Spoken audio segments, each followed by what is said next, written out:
ជំរាបសួរពុកម៉ែបងប្អូនកូនក្មួយទាំងអស់គ្នាដែលចង់រៀនធ្វើភេសជ្ជៈមួយនេះភេសជ្ជៈនេះគឺយើងហៅថាតែមេអំបៅដំឡូងស្វាយដូងក្រអូបចាគ្រឿងផ្សំមានដូចជាដូងក្រអូបទឹកដោះគោខ្ទិះ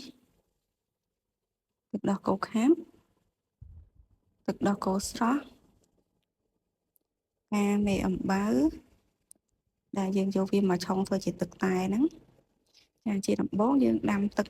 ឲ្យក្តៅពុះហើយយើងយកតែមេអំបៅហ្នឹងមកឆុង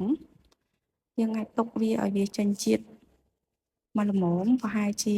4-5 នាទីទៅហើយកុំយើងបន្ទាប់មកយើងអាចថែម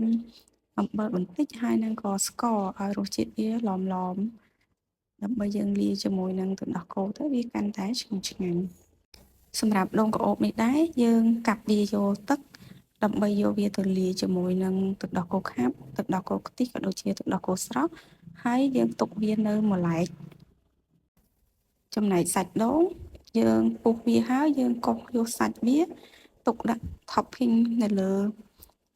ភេសជ្ជៈរបស់យើងដើម្បីបន្ថែមរសជាតិក៏ដូចជាសម្រស់ឲ្យកាន់តែស្អាត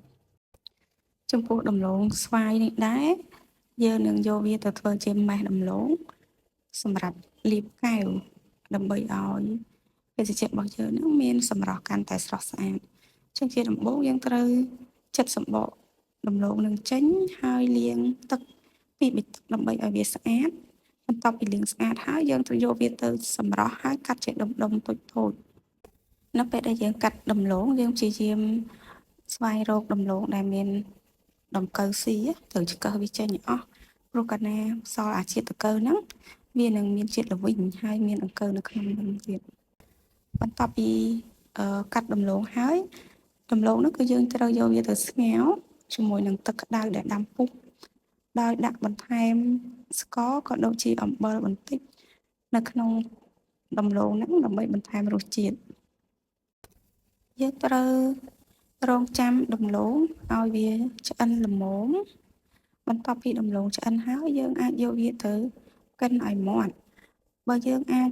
ប្រើជាស្លាបព្រាកិនឲ្យមាត់ក៏បានប៉ុន្តែបើសិនជាយើងមានម៉ាស៊ីនក្លុកយើងដាក់វាក្លុកទៅវាកាន់តែមានភាពងាយស្រួលហើយចំណេញពេលវេលាកាន់តែឆាប់រហ័សថែមទៀតចាបន្ទាប់ពីកិនរួចយើងដួសវាទុកឲ្យត្រជាក់ទៅហើយគ្រឿងផ្សំ3ប្រភេទហ្នឹងយើងត្រូវដាក់វាដោយឡែកផ្សេងគ្នាអញ្ចឹងមេដំឡូងយើងលាបនៅពីបាតកែវពីកែវហ្នឹងដើម្បីឲ្យវាមានរូបរាងស្អាតបន្ទាប់មកដាក់ទឹកកកហើយដាក់ទឹកដោះគោដូងក្រអូបដែលលាយរួចរាល់បន្ទាប់មកចាក់ទឹកតែមេអំបៅហើយជាចុងក្រោយគឺយើងដាក់ topping សាច់ដូងក្រអូបដែលយើងកោសចាភេសជ្ជៈរបស់យើងក៏បានរួចរាល់ជាមួយនឹងសម្រស់និងរសជាតិចាសូមអរគុណសូមជម្រាបលា